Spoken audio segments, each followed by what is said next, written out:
If you're hiking over relatively flat, ordinary terrain, you'll need to be able to keep a steady pace with regular, short rest breaks.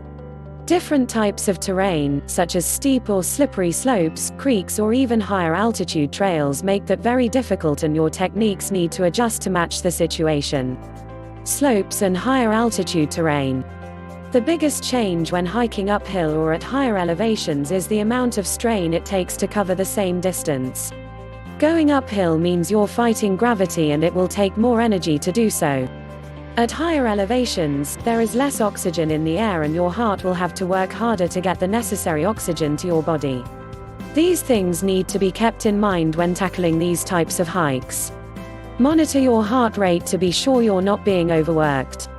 At rest, it should be about 70 beat per minute (BPM), and a hard workout can result in 120 to 130 BPM for shorter periods of time.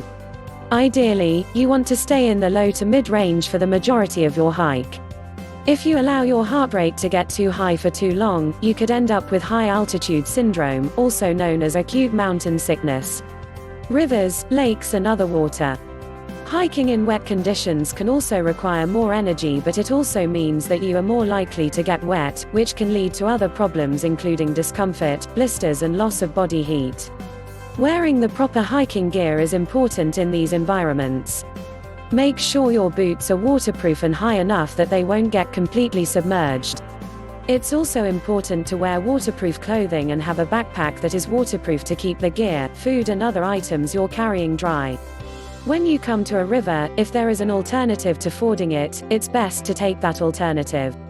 It might mean hiking a little out of your way to get to a bridge or a narrower spot, but it's better than stepping out into the unknown. Cold temperatures, undercurrents, and slippery bottoms are just a few of the possible hazards when crossing a river.